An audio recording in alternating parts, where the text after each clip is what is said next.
नमस्कार माझ्या प्रिय शिक्षक बंधू आणि भगिनींना, स्पर्धा परीक्षेतील आणि अखंड भारतातील माझ्या लाडक्या विद्यार्थी मित्र आणि मैत्रिणींना, मी प्राध्यापक मारुती विठ्ठल शेळके आपल्या सर्वांचा पाठनिहाय टेस्ट आम्ही बनणार बेस्ट या उपक्रमाच्या अंतर्गत मास्टरमाइंड करिअर अकॅडमीच्या व्यासपीठावरती सहर्ष असे स्वागत करीत आहे। पाठनिहाय टेस्ट नावाच्या कोर्समध्ये आपण आहोत इयत्ता 8वीला, विषय इतिहास व नागरिकशास्त्र आणि त्यामधील 7व्या क्रमांकाच्या पाठाचं विश्लेषण आपल्याला पाहायचंय। 7व्या क्रमांकाचा पाठ आहे असहकार चळवळ।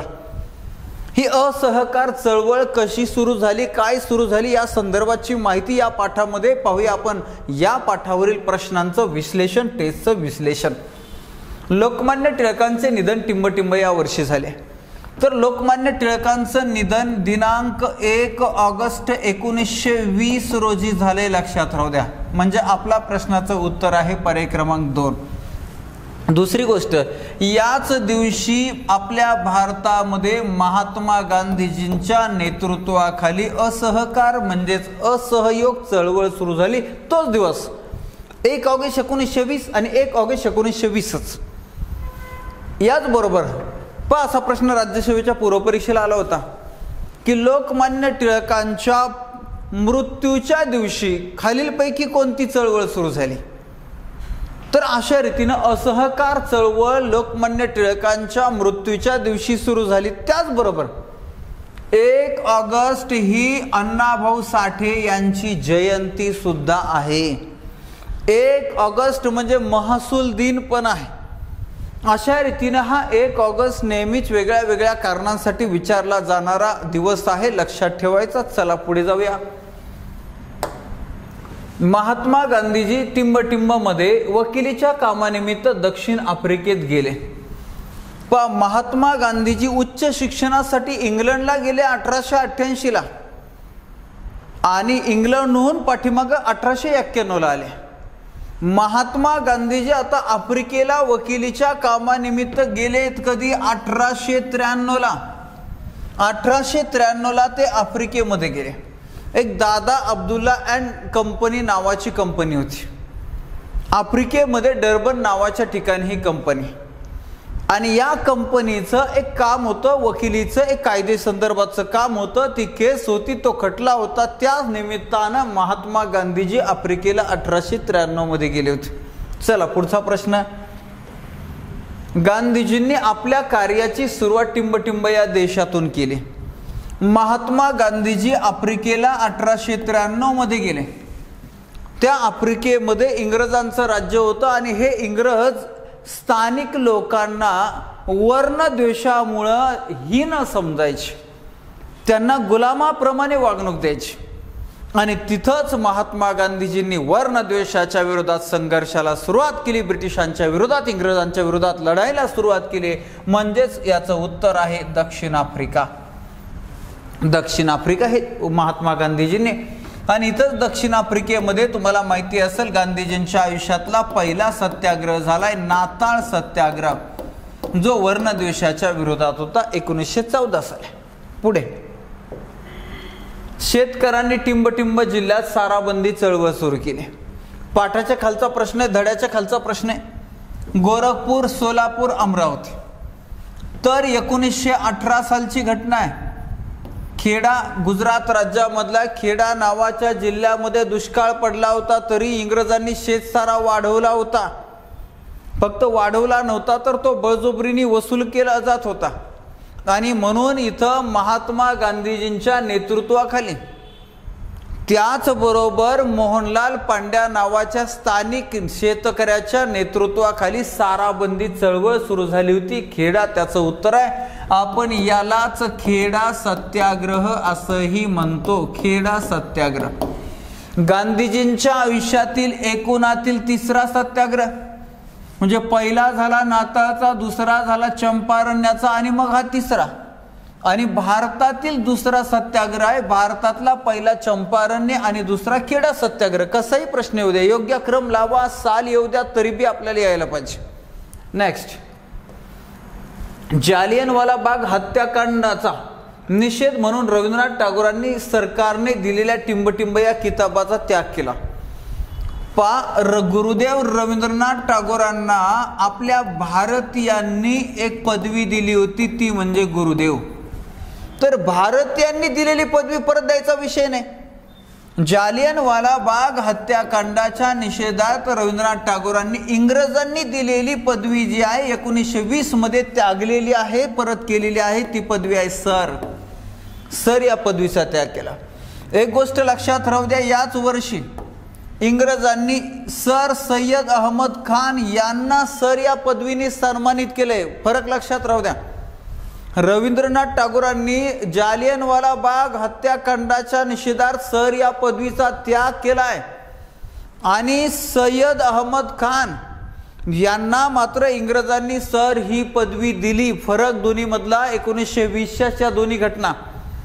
चला पुढे जायचं. आपल्याला आपलं उत्तर सापडलं. पर्याय क्रमांक 2. दक्षिण आफ्रिकेत कृष्णवर्णियांवर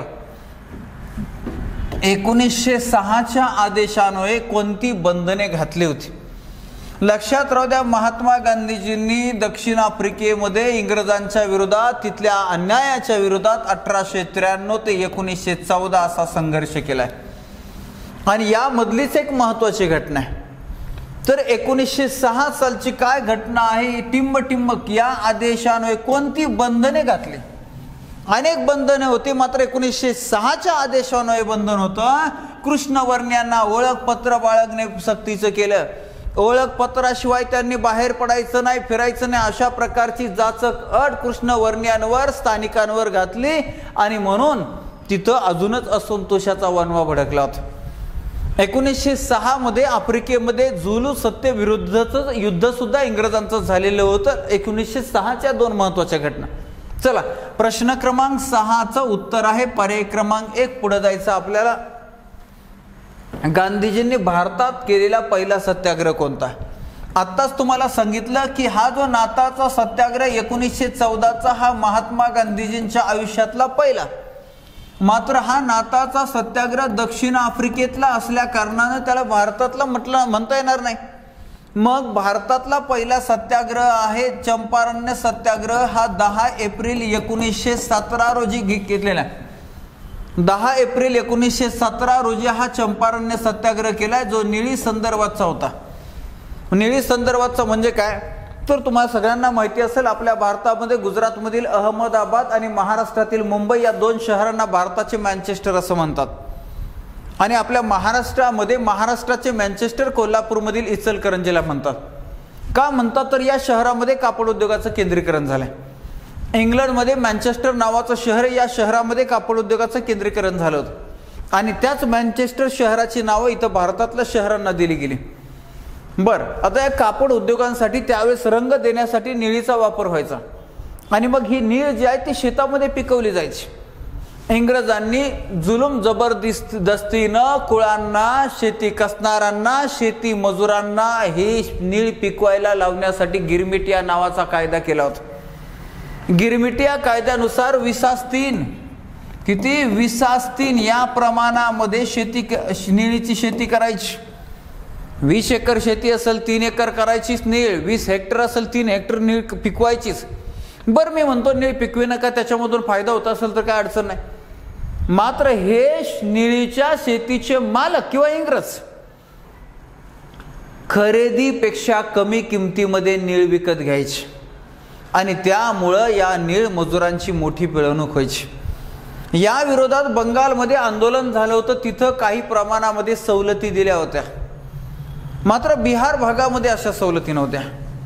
बंगालमध्ये दीनबंधू मित्रा यांनी त्याच काळामध्ये ही सगळी दयनीय परिस्थिती समाजासमोर मांडण्यासाठी नीलदर्पण नावाचं नाटक लिहिलं होतं.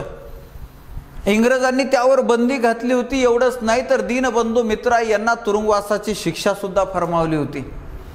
बर, मग अशा रीतीचं हे निळी संदर्भाचं आंदोलन बिहारमध्ये सुरू कसं झालं? राजकुमार शुक्ला नावाचा एक शेतकरी, एक जागृत शेतकरी, हा शेतकरी 1916 साली लखनौच्या राष्ट्रीय सभेच्या अधिवेशनामध्ये खरं तर टिळकांच्या भेटीसाठी आला होता. मात्र लोकमान्य टिळकांचा व्यस्त कामाचं स्वरूप पाहून टिळकांची काय भेट होऊ शकली नाही आणि मग तिथं गांधीजींची भेट घेतली. गांधीजी 1915लाच भारतामध्ये आले होते आणि पुढच्या वर्षी 16ची घटना. आणि मग गांधीजींनी राजकुमार शुक्लाला शब्द दिला की मी चंपारण्याला तुमच्या भागामध्ये भेट द्यायला येईन. राजकुमार शुक्लाने पाठपुरावा सोडला नाही. शेवटी महात्मा गांधीजींना 10 एप्रिलला चंपारण्याला जावं लागलं आणि तिथली भयानक परिस्थिती पाहिल्यानंतर गांधीजींच्या लक्षात आलं खरंच आपण इथं यायला पाहिजे होते. आणि मग तिथल्या लोकांना, मजुरांना संघटित केलं. इंग्रजांच्या विरोधात, सरकारच्या विरोधात, नीळ शेतीच्या मालकांच्या विरोधात तिथं मोठा आंदोलन, सत्याग्रह सुरू केला आणि इंग्रजांना तिथं झुकावं लागलं, नमावं लागलं, गांधीजींच्या मागण्या मान्य कराव्या लागल्या. अशा प्रकारचा हा चंपारण्य सत्याग्रह म्हणजे हा पहिला सविनय कायदेभंग गांधीजींचा मानला जातो. महात्मा गांधीजींचा पहिला सविनय कायदेभंग म्हणजे हा चंपारण्य सत्याग्रह आहे 1917चा, जो गांधीजींनी केलेला पहिला सत्याग्रह भारतातला लक्षात राहिला. भारतातला हा दुसरा आहे 1918चा खेडा सत्याग्रह. त्याच वर्षी अहमदाबादचं कामगार आंदोलन पण झाले. चला आता जाऊया पुढे. जालियनवाला बागेत गोळीबाराचा आदेश देणारा अधिकारी कोण होता? जालियनवाला बाग हत्याकांड हिंदुस्थानच्या, भारताच्या इतिहासामध्ये अत्यंत दुर्दैवी घडलेली घटना. त्यावेळेस पंजाबचा गव्हर्नर ओडवायर होता. मात्र त्यावेळेस अमृतसर शहरामध्ये शांतता निर्माण करण्याची जबाबदारी एका लष्करी अधिकाऱ्याकडे दिली होती आणि त्या अधिकाऱ्याचं नाव आहे, त्यानंच गोळीबाराचा आदेश दिला होता, त्याचं नाव आहे जनरल डायर. पुढे टिंबटिंब मध्ये महात्मा गांधीजी दक्षिण आफ्रिकेतून भारतात आले म्हणजे किती तारखेला आले असा प्रश्न आहे. तर 9 जानेवारी 1915 रोजी महात्मा गांधीजी भारतात आले. तोच दिवस भारतामध्ये भारतीय किंवा राष्ट्रीय प्रवासी दिन म्हणून साजरा केला जातो. राष्ट्रीय प्रवासी दिन कधी असतो? तर 9 जानेवारी रोजी. कारण का महात्मा गांधीजींचं भारतात आगमन. याच वर्षी गांधीजींनी साबरमती आश्रमाची स्थापना केलेली आहे, हे सुद्धा विसरायचं नाही. याच वर्षी इंग्रजांनी महात्मा गांधीजींना कैसर-ए-हिंद या पदवीनं सन्मानित केलं, हे सुद्धा विसरायचं नाही. अशा रीतीनं 1915च्या या 2-3 महत्वाच्या घटना नेहमी परीक्षेला विचारल्या जाणार आहेत. चला पुढच्या प्रश्नाचं उत्तर पाहूया. 10व्या क्रमांकाचा प्रश्न. टिंबटिंब यांच्या सल्ल्यानुसार गांधीजींनी देशभर दौरा केला. कोणाच्या सल्ल्यानुसार? तर तुम्हाला सर्वांना माहिती असायला पाहिजे, महात्मा गांधीजींचे राजकीय गुरु आहेत गोपाळ कृष्ण गोखले आणि टॉल्स्टॉय हे त्यांचे आध्यात्मिक गुरु आहेत. तर महात्मा गांधीजींचे राजकीय गुरु गोपाळ कृष्ण गोखले यांच्याच मार्गदर्शनानुसार, सल्ल्यानुसार गांधीजींनी देशभर दौरा केलाय, भारतभर दौरा केलाय. चला पुढे. आफ्रिकेहून परतल्यावर गांधीजी टिंबटिंब नदीकाठी आश्रमात राहू लागले. आफ्रिकेहून परतल्यानंतर गांधीजी कोणत्या नदीकाठी? तर तुम्हाला सांगतो, गुजरात राज्यामध्ये अहमदाबाद शहर आहे, सर्वांना माहिती आहे. आणि या अहमदाबाद शहराजवळ साबरमती नावाची नदी आहे. या नदीच्या किनारी साबरमती आश्रमाची स्थापना केली आणि त्याच आश्रमामध्ये गांधीजी राहू लागले. तर म्हणून आपलं उत्तर आहे पर्याय क्रमांक 4 साबरमती. साबरमती के संत तूने कर दिया कमाल, अशा प्रकारचं गाणं, अशा प्रकारचं गीत फेमस आहे, प्रसिद्ध आहे, तुम्हाला माहिती असेल. पुढे. अमेरिकेत कृष्णवर्णियांसाठी टिंबटिंब यांचा संघर्ष सुरू होता. कृष्णवर्णियांसाठी आफ्रिकेमध्ये, कृष्णवर्णियांसाठी भारतामध्ये गांधीजींनी मोठा संघर्ष दिलाय. मात्र अमेरिकेमध्ये कोणी? तर मार्टिन ल्युथर किंग यांनी कृष्णवर्णियांसाठी अमेरिकेत मोठा संघर्ष केला आहे. म्हणून तर त्यांना अमेरिकेचे महात्मा गांधी म्हणतात आणि त्यांच्या विचारसरणीचा पुरस्कार स्वीकार महात्मा फुल्यांनी केला. म्हणून महात्मा फुल्यांना महाराष्ट्राचे, भारताचे मार्टिन ल्युथर किंग म्हणतात. चला आपल्याला 12 क्रमांक प्रश्नाचं उत्तर मिळालंय. पर्याय क्रमांक 2 आहे. पुढे जायचं आपल्याला. चंपारण्य सत्याग्रह टिंबटिंब या वर्षी झाला. आपण तारीख सुद्धा पाहिलेली आहे, 10 एप्रिल 1917 रोजी चंपारण्य जिल्ह्यामध्ये मोतीहारी नावाच्या मुख्य या गावामध्ये हा सत्याग्रह झालाय, जो नीळ संदर्भात होता, चंपारण्य सत्याग्रह. चंपारण्य सत्याग्रह टिंब संदर्भात होता. आत्ताच पाहिलं आपण नीळ संदर्भात हा चंपारण्य सत्याग्रह होता. निळीच्या उत्पादना संदर्भात, पिका संदर्भात, मजुरांच्या पिळवणुकी संदर्भात. पर्याय क्रमांक 3. टिंब येथील नेल्सन मंडेला यांच्यावर गांधीजींच्या सत्याग्रहाचा मोठा प्रभाव होता. अलीकडच्या काळामध्ये नेल्सन मंडेला यांना दक्षिण आफ्रिकेचे महात्मा गांधीजी म्हणतात, कारण महात्मा गांधीजींचा त्यांच्यावर मोठा प्रभाव होता. आणि म्हणून आपल्या प्रश्नाचं उत्तर आहे पर्याय क्रमांक 1 दक्षिण आफ्रिका. पुढे टिंब साली खेडा सत्याग्रह झाला, हे सुद्धा आपण पाहिलं. 1918 साली शेतसाऱ्या संदर्भात गुजरात राज्यामध्ये असणारा हा खेडा सत्याग्रह झालाय. पर्याय क्रमांक 1 16चं उत्तर. खेडा जिल्हा सध्या टिंब या राज्यात, हे सुद्धा आपण पाहिलं. गुजरात राज्यामध्ये खेडा नावाचा जिल्हा आहे. पर्याय क्रमांक 2 उत्तर. खेडा सत्याग्रहाचं नेतृत्व कोणी केलं? साहजिकच आहे, खेडा सत्याग्रहाचं नेतृत्व महात्मा गांधीजींनी केलं. मात्र तुम्हाला प्रश्न आला, खेडा सत्याग्रहाचं नेतृत्व, स्थानिक नेतृत्व कोणी केलं? तर स्थानिक नेतृत्व केलेलं आहे मोहनलाल पांड्या नावाच्या स्थानिक शेतकऱ्यानं. मोहनलाल पांड्या, यामध्ये सरदार पटेल, महादेव देसाई अशा अनेक नाम, डॉक्टर राजेंद्र प्रसाद असे मोठमोठे नेते सहभागी होते. अर्थात ते नंतर मोठे झाले. महात्मा गांधीजींची सुरुवात सुद्धा इथूनच झालेली आहे. नाताळ, चंपारण्य, खेडा. चला पुढे. टिंब येथील कामगार लढ्यात गांधीजींनी व कामगारांनी संप व उपोषण केले. शेवटी गिरणी मालकांनी माघार घेतली. टिंब येथील कामगार लढ्यात आहे, कामगारांसंदर्भातचा मुद्दा आहे. म्हणजे घटना आहे 1918ची. अहमदाबाद या ठिकाणी कामगार आंदोलन झालंय. ज्या कामगार आंदोलनामध्ये कामगारांसाठी महात्मा गांधीजींनी 30 दिवसाचं उपोषण केलंय. सरकारला झुकावं लागलं, यांच्या मागण्या मान्य कराव्या लागल्यात आणि इथं कामगारांचा 35% पगार वाढून मिळालाय. तिथंच महात्मा गांधीजींनी मजूर महासंघाची स्थापना केली होती. 1919 ची घटना आहे. चला आपल्याला उत्तर मिळालं. पर्याय क्रमांक 1 अहमदाबाद. टिंब रोजी रौलेट कायदा पास झाला. तुम्हाला सर्वांना याची पार्श्वभूमी माहिती असायला पाहिजे. 1914 ते 1918 असं पहिलं महायुद्ध झालं. ज्या पहिल्या महायुद्धामध्ये भारतीयांचं सहकार्य मिळवण्यासाठी इंग्रजांनी खोटी खूप आश्वासनं दिली आणि त्याच वेळेस युद्ध चालू असल्या कारणाने भारतीय सुरक्षा कायदा नावाचा कायदा 1915 मध्ये पास केला होता.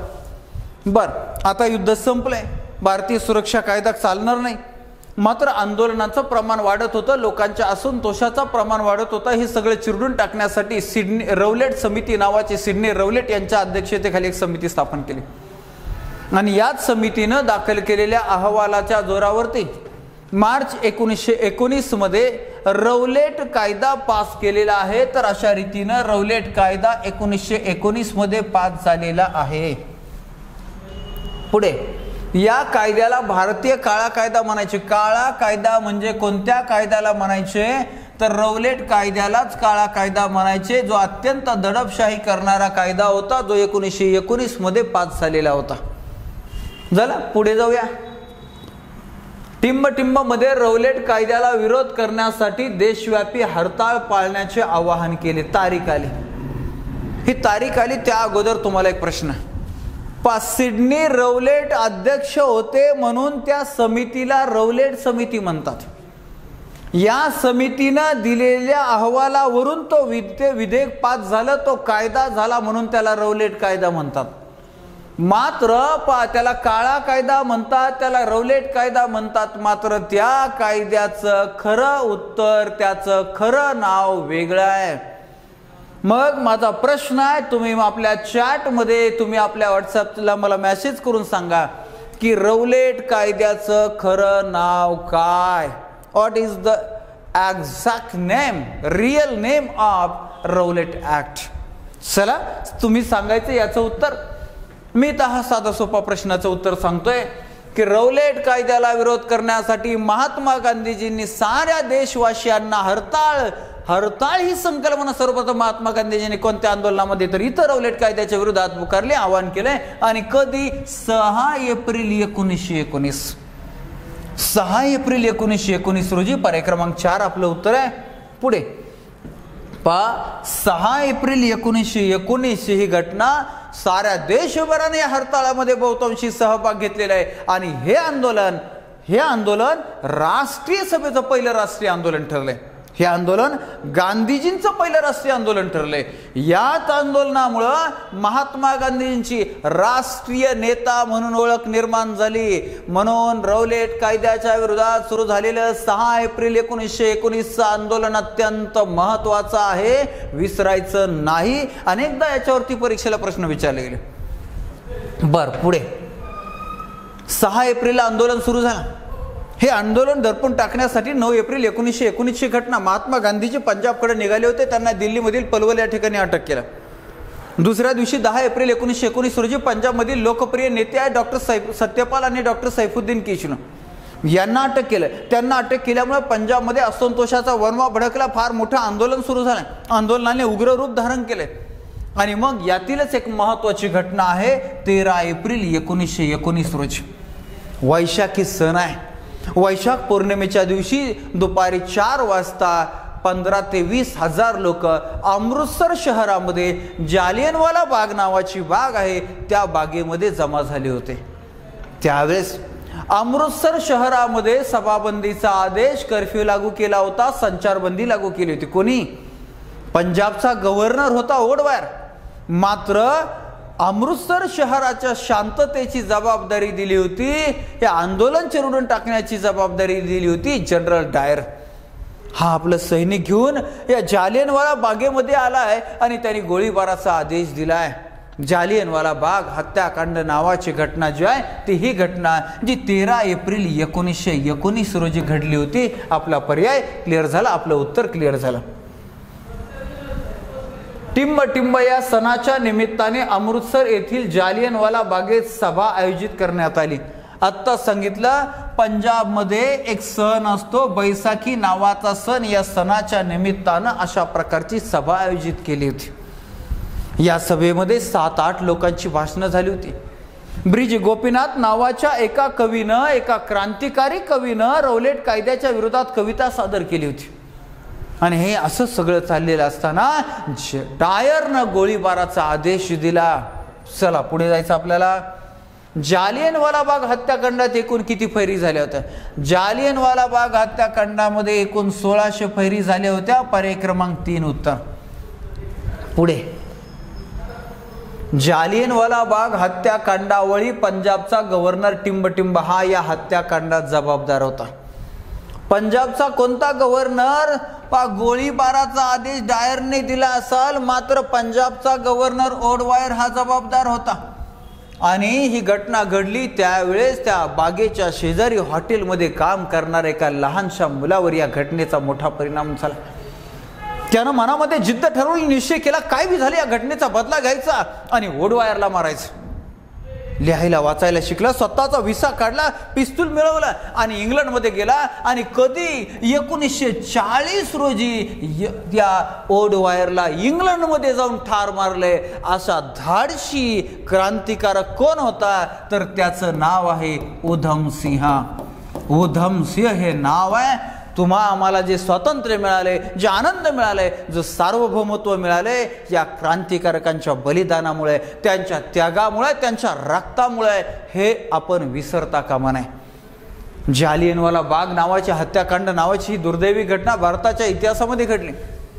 आणि या हत्याकांडामध्ये पुढे तुम्हाला सांगतो, पुढच्या प्रश्नामध्ये त्याचं विश्लेषण करतो. जालियनवाला बाग हत्याकांडाची चौकशी करण्यासाठी सरकारने टिंब समितीची स्थापना केली. तर सरकारवर जेव्हा दबाव वाढायला लागला तेव्हा सरकारनं देखावा केला आणि W हंटर यांच्या अध्यक्षतेखाली 1919 मध्ये हंटर समितीची स्थापना केली, हंटर कमिशनची. लक्षात राहू द्या, 1882 साली जे हंटर कमिशन स्थापन झालेलं आहे ते हंटर कमिशन शिक्षणासंदर्भाचं होतं. ज्या हंटर कमिशन समोर महात्मा फुले यांनी, त्याचबरोबर पंडिता रमाबाई यांनी साक्ष दिलेले. आणि हे 1919चं हंटर कमिशन आहे. आणि तुम्हाला सांगतो, जेव्हा हंटर कमिशनने डायरला विचारलं की 1600 फैरी का केल्या बाबा, त्यावेळेस त्याने सांगितलं की 1600च फैरी केल्या, त्याचं कारण माझ्याकडचा दारुगोळा संपला होता. किती निर्लज्जपणा, किती क्रूरपणा. आणि तरी भारतातल्या काही नेत्यांना त्यावेळेस सुद्धा आणि आजही या इंग्रजांचा मोकार पुळका आहे बघा. अजून किती मारायला पाहिजे होते म्हणजे यांचं समाधान झालं असतं. दुसरी गोष्ट आहे की या डायरला दोष देण्याऐवजी या हंटर कमिशननं, या हंटर समितीनं ब्रिटिश साम्राज्याचा त्राता म्हटलं. ब्रिटिश साम्राज्याचा त्राता कोणाला म्हणतात? डायरला. कोण म्हटलं? हंटर कमिशन म्हटलं. किती देशाचं दुर्दैव असावं. 30-40 कोटीची त्यावेळेसची लोकसंख्या असताना 10-12 हजार इंग्रजांनी, मॅक्सिमम तेवढे होते, मॅक्सिमम 10-12 हजार इंग्रजांनी एवढ्या कोटी लोकांवर राज्य करावं. नुसतं राज्यच नाही, एवढा अमानुष छळ करावा. ही आपल्या देशातल्या लोकांसाठी, आपल्या इतिहासासाठी, देशासाठी लाजिरवाणी गोष्ट आहे. राष्ट्रप्रेम, राष्ट्राबद्दलचं ज्वलंत प्रेम आपल्यामध्ये अभावानं असं आहे. आणि त्यामुळं वारंवार गुलामीचा इतिहास आपल्याला पाहावा लागतो, अनुभवावा लागतो. बरं झालं, हंटर कमिशन बद्दल आपण चर्चा केली. अजून एक गोष्ट की महात्मा गांधीजींनी या घटनेची चौकशी करण्यासाठी 5 सदस्यांची वेगळी समिती स्थापन केली. ज्या समितीचे अध्यक्ष होते पंडित मदन मोहन मालवीय. आणि हंटर कमिशन आणि गांधीजींनी स्थापन केलेल्या कमिशन या दोन्ही अहवालामध्ये प्रचंड फरक होता, तफावत होती. इंग्रजांनी अगदी खोटी माहितीच अहवालातून बाहेर मांडली होती. चला पुढे. तुर्कस्तानातील सुलतान हा जगभरातील मुस्लिमांचा टिंबटिंब होता. आता या असहकार चळवळ चालू असताना ही मध्येच काय आलं लक्षात राहू द्या. असहकार चळवळ आणि टिंबटिंब चळवळ या दोन्ही चळवळींना जुळे आंदोलन म्हणतात. तर कुठली चळवळ आहे तर खिलाफत चळवळ आहे. खिलाफत चळवळ काय भानगडे समजून घ्या. पहिल्या महायुद्धामध्ये तुर्कस्तान इंग्रजांच्या विरोधात लढत असताना इंग्रजांनी भारतीय मुस्लिमांना खोटे आश्वासन घेऊन भारतीय मुस्लिमांची मदत घेतली होती. बरं, भारतातील मुस्लिमांची मदत घेतली. मात्र पहिलं महायुद्ध संपलं आणि पहिल्या महायुद्धामध्ये मुस्लिमांना सांगितलं होतं की आम्ही तुर्कस्तानच्या तुमच्या खलिफाला काहीही धक्का लावणार नाही. मात्र इंग्रज दाखवायचे वेगळे, खायचे वेगळे, ही इंग्रजांची पहिल्यापासून ओळख होती. आले व्यापारी म्हणून मात्र राज्यकर्ते बनले. अशा प्रकारे आपले लोक त्यांना ओळखायला चुकले, ही गोष्ट खऱ्या. आणि मग यांनी तुर्कस्तानची फाळणी सुरू केली. खलिफाच्या हातून सत्ताच घ्यायची अशा प्रकारचं नियोजन इंग्रजांचं सुरू झालं. आणि म्हणून तुर्कस्तानच्या खलिफाला पाठिंबा देण्यासाठी भारतातल्या मुस्लिमांनी सुरू केलेलं आंदोलन म्हणजे खिलाफत चळवळ. मग याला असहकार चळवळीचं जुळं आंदोलन का म्हणायचं? गांधीजींना असं वाटलं की हिंदू मुस्लिम ऐक्य जर झालं तर स्वातंत्र्याच्या आंदोलनाची ताकद वाढेल. आणि म्हणून गांधीजींनी मुस्लिमांना, भारतातील या खिलाफत चळवळ सुरू केलेल्या मुस्लिमांना आवाहन केलं की तुम्ही स्वातंत्र्याच्या आंदोलनामध्ये सहभागी होता का? आम्ही खिलाफत चळवळीला पाठिंबा देतो. आणि तेव्हा भारतातील मुस्लिमांनी स्वातंत्र्याच्या आंदोलनामध्ये सहभाग घेतलाय किंवा सहभाग घ्यायची तयारी दर्शवली. तेव्हा राष्ट्रीय सभेनं गांधीजींनी या खिलाफत चळवळीला पाठिंबा दिला. मात्र जरी अशा प्रकारची खिलाफत चळवळ सुरू झाली असली तरी 10 ऑगस्ट 1920 रोजी स्थानिकांच्या मदतीनं इंग्रजांनी खलिफाची सत्ताच उचलून लावली. सिवर्स नावाचा तह केला. पुढे 1924 साली केमाल पाशानं खलिफा नावाचं पदच रद्द करून टाकलं. खिलाफत चळवळ कायमची संपली. अशा रीतीनं ही एक महत्वाची घटना आहे. म्हणून तुर्कस्तानातील सुलतान म्हणजे जगभरातील मुस्लिमांचा धर्मगुरू आहे, खलिफा आहे. आणि त्या खलिफाला पाठिंबा देण्यासाठी चळवळ म्हणून नाव पडलं खिलाफत चळवळ. खिलाफत चळवळ जी 1919ला सुरू झाली आणि 1924ला संपली. याच्या पुढे प्रश्न क्रमांक 29 आहे. तुर्कस्तानच्या खलिफाला पाठिंबा देण्यासाठी भारतीय मुस्लिमांनी जी चळवळ सुरू केली तिला काय म्हणतात? आत्ताच आपण पाहिलं, खिलाफत चळवळ. खिलाफत चळवळ. नेक्स्ट 1920 मध्ये राष्ट्रीय सभेचे अधिवेशन टिंबटिंब येथे भरले. अजिबात विसरायचं नाही. 1920 साली राष्ट्रीय सभेचं वार्षिक अधिवेशन जे आहे ते वार्षिक अधिवेशन भरलं होतं नागपूरला. या नागपूरच्या अधिवेशनाचे अध्यक्ष कोण होते? चक्रवर्ती विजय राघवाचार्य. चक्रवर्ती विजय राघवाचार्य हे अध्यक्ष होते. आणि याच अधिवेशनामध्ये असहकार चळवळीचा ठराव संमत झाला होता. पुढं या वर्षी 1920 मध्येच एक विशेष अधिवेशन झालं होतं. हे विशेष अधिवेशन व राष्ट्रीय सभेचं कलकत्त्याला झालं होतं, ज्याचे अध्यक्ष होते लाला लजपत राय. ध्यानात राहू द्या. अशा रीतीने 1920 हे दोन अधिवेशन, एक वार्षिक अधिवेशन, एक विशेष अधिवेशन. वार्षिक नागपूरला आणि विशेष कलकत्त्याला. वार्षिकचे अध्यक्ष राघवाचार्य आहेत, तर विशेष लाला लजपत राय आहेत. महत्वाची घटना आहे, महत्वाचा मुद्दा आहे. आपलं उत्तर क्लिअर झालं. नागपूर. 1920च्या राष्ट्रीय सभेच्या अधिवेशनात टिंबटिंब यांनी असहकार चळवळीचा ठराव मांडला. तर 1920 साली नागपूरच्या अधिवेशनामध्ये असहकार म्हणजे असहयोग आंदोलनाचा ठराव संमत झालाय. इंग्रजांना सहकार्य करायचं नाही. भारतातील इंग्रजांचं राज्य भारतीयांच्या सहकार्यावरच आधारित आहे, अवलंबून आहे.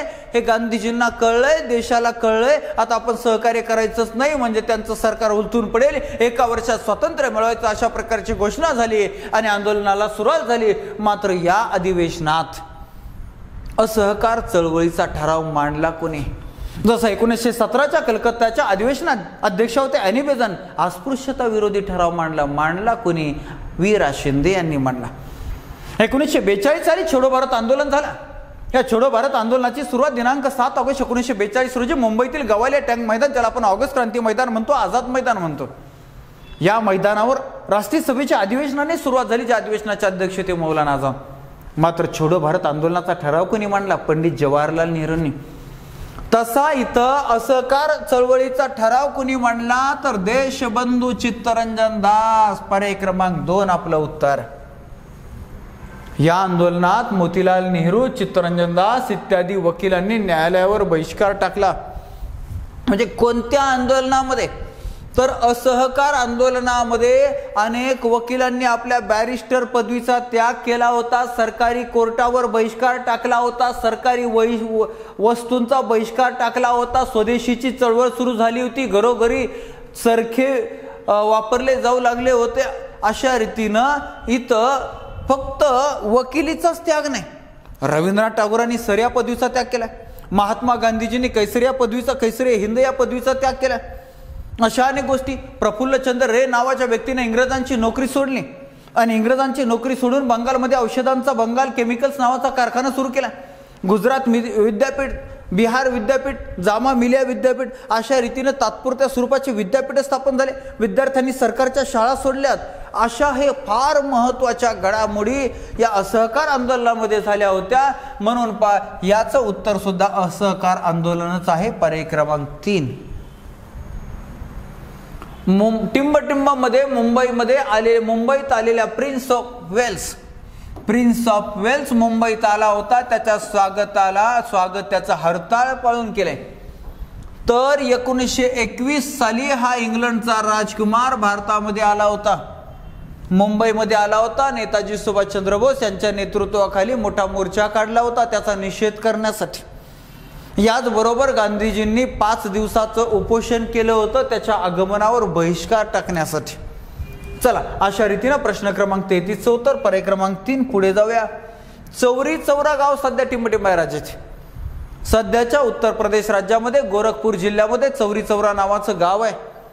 असहकार आंदोलन सुरू असताना दिनांक 5 फेब्रुवारी 1922 रोजी तुमच्या आमच्यासारख्या सर्वसामान्यांनी, विशेषतः शेतकऱ्यांनी काढलेल्या मोर्चावरती पोलिसांनी अंधाधुंद गोळीबार केला.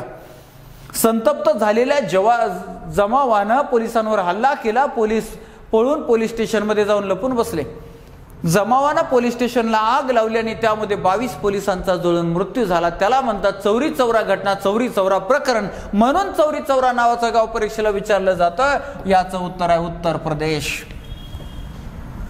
पुढे, चौरी चौरा प्रकरणामुळे गांधीजींनी टिंबटिंबा रोजी असहकार चळवळ स्थगित केली.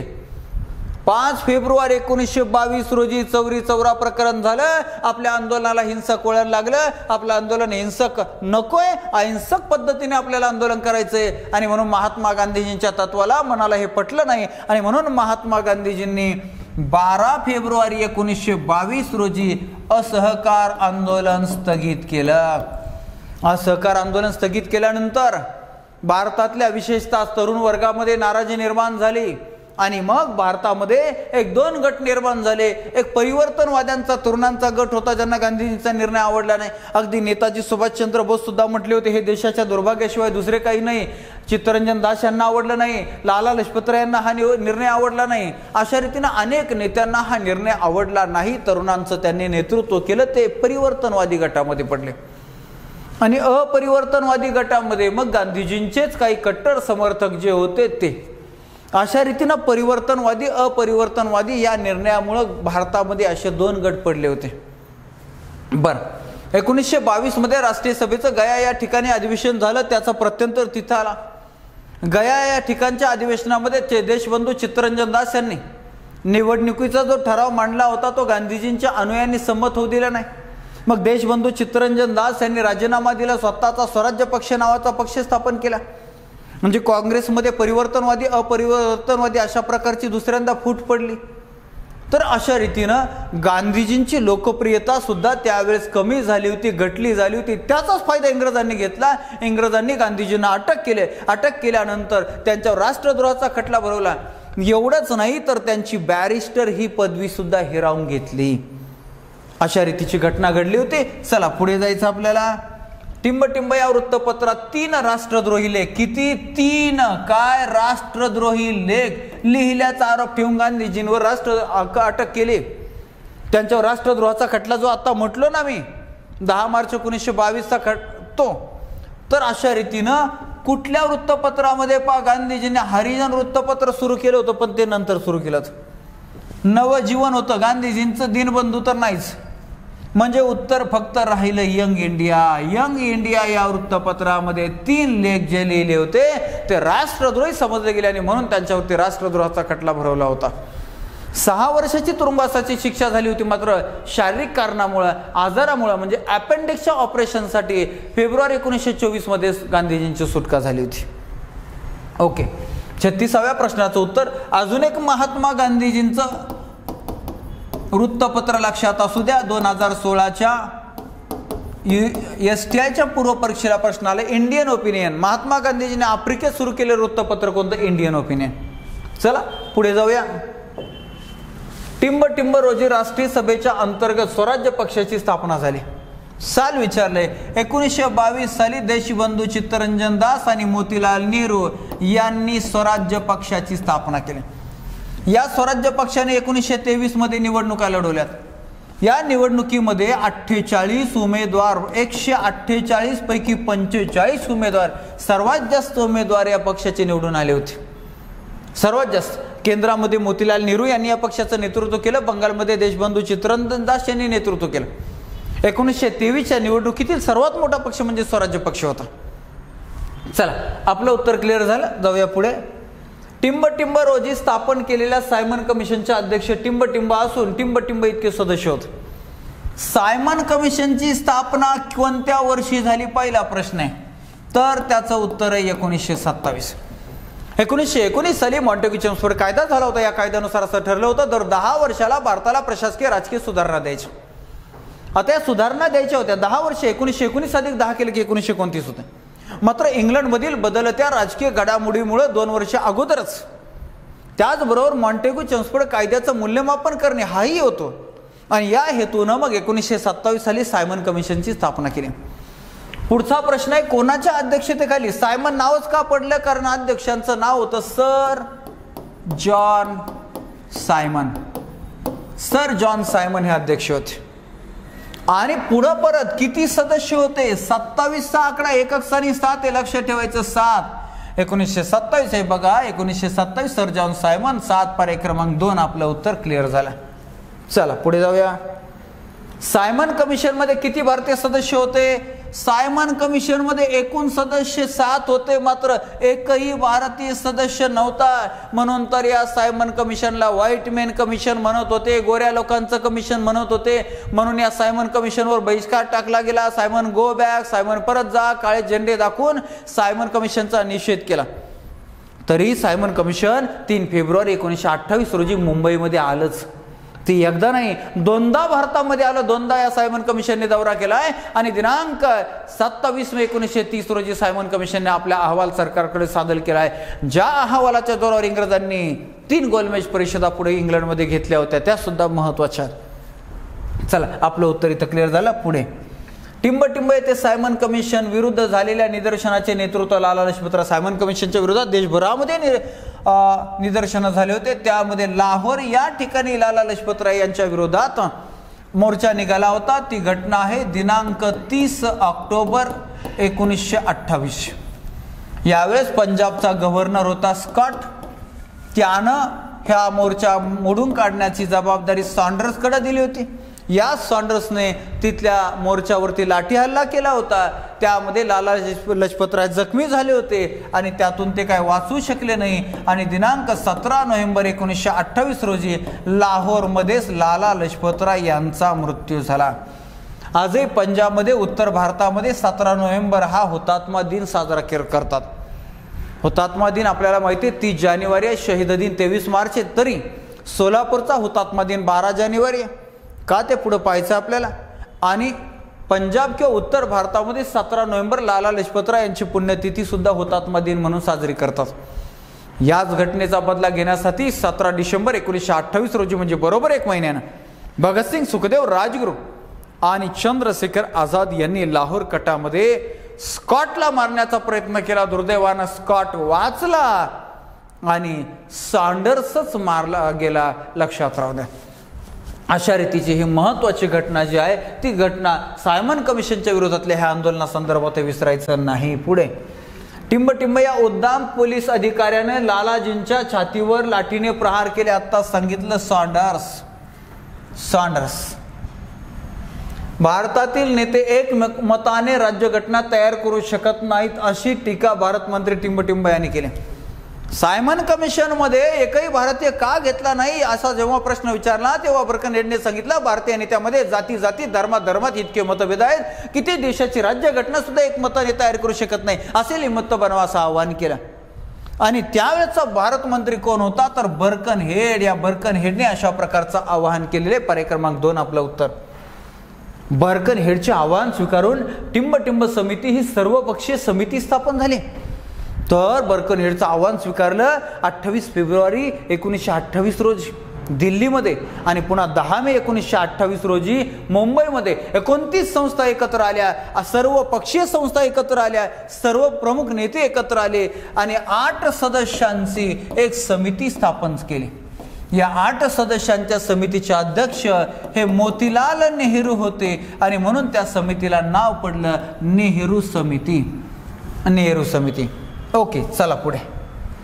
नेहरू समितीचे अध्यक्ष कोण आत्ताच पाहिलं. नेहरू समितीचे अध्यक्ष मोतीलाल नेहरू आहेत आणि सचिव पंडित जवाहरलाल नेहरू म्हणजे वडील अध्यक्ष आहेत आणि मुलगा सचिव आहे.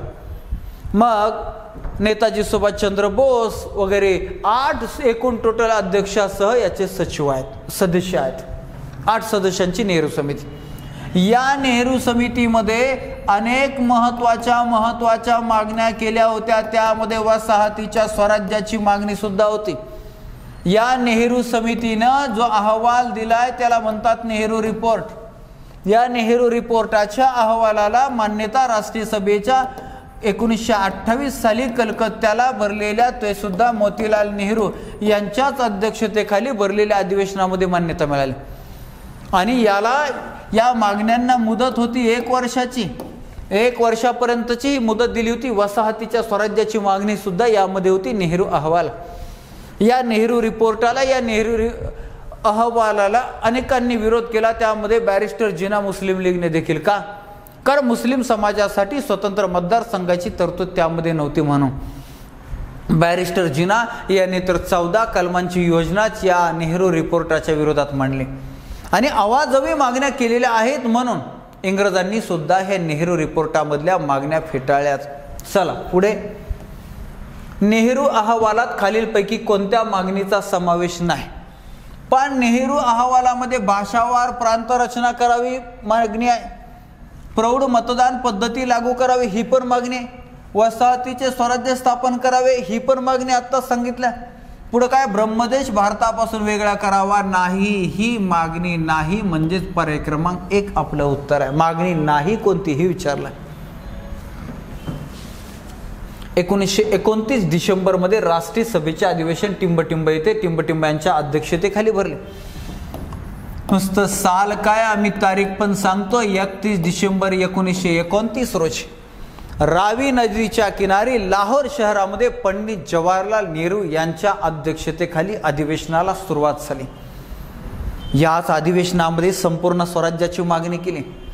याच अधिवेशनामध्ये 26 जानेवारी 1930 हा दिवस स्वातंत्र्य दिन म्हणून साजरा केला.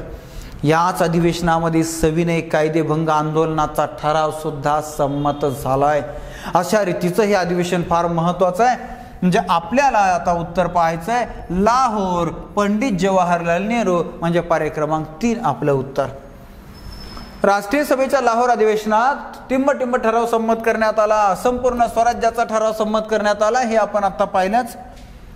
26 जानेवारी 1930 हा दिवस टिंबटिंब म्हणून पाळण्यात यावा असे ठरवण्यात आले. 26 जानेवारी 1930 हा दिवस स्वातंत्र्य दिन म्हणून पाळण्यात यावा असं ठरलं. देशाच्या स्वातंत्र्यापर्यंत 26 जानेवारी अशा रीतीने स्वातंत्र्य दिन म्हणून साजरा केला जात होता. म्हणून तर 26 नोव्हेंबर 1949 रोजी राज्यघटनेची स्वीकृती होऊन सुद्धा अंमलबजावणी या दिवसाचं औचित्य साधलंय 26 जानेवारी 1950 ला. म्हणून आता 26 जानेवारी प्रजासत्ताक दिन, लोकतंत्र दिन, गणतंत्र दिन म्हणून साजरा करतात. अशा रीतीनं 26 जानेवारी 1930 संदर्भात 48वा प्रश्न किती मोठा धडा होता. 48 प्रश्न, या प्रत्येकाचं विश्लेषण भरपूर वेळेचं हे लेक्चर झालं. मात्र तितकंच उपयोगाचं, तितकंच फायद्याचं आणि म्हणून हे मनापासून ऐका, नीट समजून घ्या. काही शंका आली तर अवश्य विचारा. या विश्लेषणामध्ये आपण इथंच थांबूया. पुढील विश्लेषणामध्ये पुन्हा भेटू. धन्यवाद.